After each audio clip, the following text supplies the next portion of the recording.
Welcome to Life to the Max. You know, we all have things that we consider personal missions, some of them bigger than others. But how about this? You decide to make a difference in this world by starting a school for children with disabilities. That's exactly what one lady had in mind. Mary Tan explains. All right, so now we're multiplying 2 by 5. This little boy sits with his teacher, sometimes ready to learn, other times ready to give up in frustration. He's a child who's been diagnosed as twice exceptional. He's gifted while having a learning disability at the same time. He attends Arit Academy in Hopkins, Minnesota, which was started by mom Leah Brzezinski after she couldn't find a school for her oldest son, who is also twice exceptional. So I looked around the schools in Minnesota to find a school that would meet his needs, his gifted needs as well as his special ed needs. And there really wasn't a school that caters to kids who are twice exceptional learners. So I looked at the state, and then I looked outside in the United States, and there are a few schools, a couple schools around the nation who service students and really have that program that meets their complete needs, social, emotional, behavioral, academic, but it meant moving out of state. After deciding homeschooling wasn't a good choice for her son, she made a decision that would change her life and her family's. There was no option, and so instead of homeschooling, I decided to start the school. And I made the decision in April 2014. It was very quick. Luckily, my husband, Rob Brzezinski, helped me with all the legal and financial, organizational aspects of it, and then just up and running, and by September we opened our school.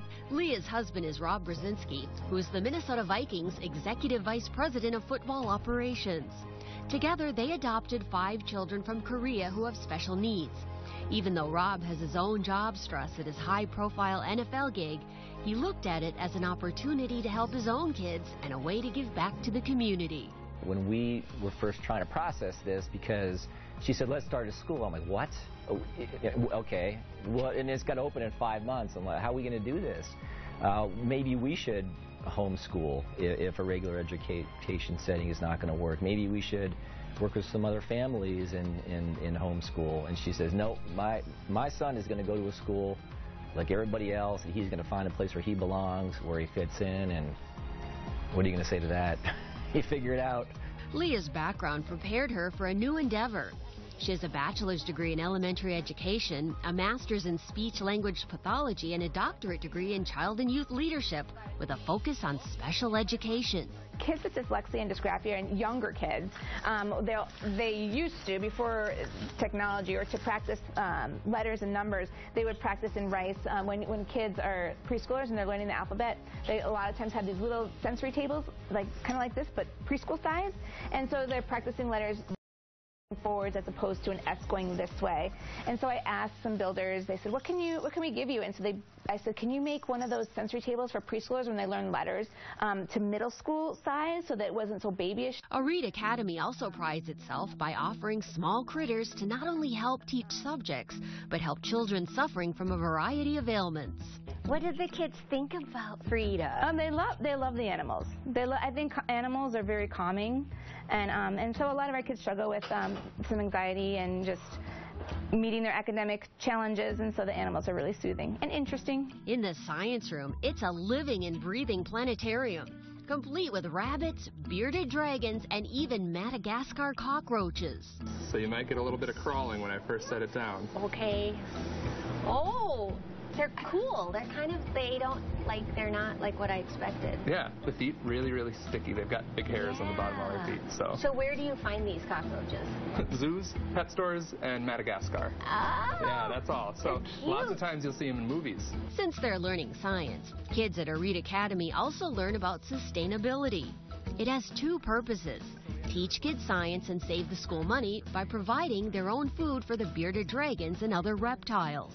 Right here in this unlikely dresser is actually a little bit of agriculture. We have a mealworm farm in each of these drawers. So this one, I've got mostly beetles right now.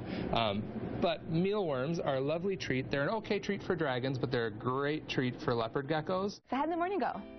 The morning with the 7th and 8th graders was really good. All of them did so good at their writing. The school currently has 16 students with a 4-to-1 student-to-teacher ratio. Many of the teachers gave up jobs at well-established private schools as well as public schools to take a chance on this brand new school. anything that's successful is always about the people. I think where she's just hit it out of the park is with the staff that she's hired, with the teachers that bought in so quickly, gave up other really good jobs to be a part of something they perceived that was going to be unique. And the staff is amazing. They're just amazing people, and that's really why it's working now. Last summer, the school held a fundraiser at Winter Park, the Minnesota Vikings practice facility. Arit students bravely got on stage and performed. Vikings players showed their support, many who have worked with kids who have learning disabilities before. I don't think we should mishandle, misjudge, or put people down because they're a little bit different. We should embrace that. We should lift it up, and at the end of the day, know that we're all the same person. We're all humans. The Brzezinskis are so passionate about helping those with learning disabilities, they've also extended their family by adopting special needs pets. Leah hopes the hard work of starting a school will eventually pay off in giving families of twice exceptional kids more educational options. In Greek, Arit means living up to one's potential. Leah and her staff are certainly doing that, one student at a time. When we come back, the call and the carve of the loon. Then later, how's this for a vacation? Running with the bulls. Why they did it. All straight ahead on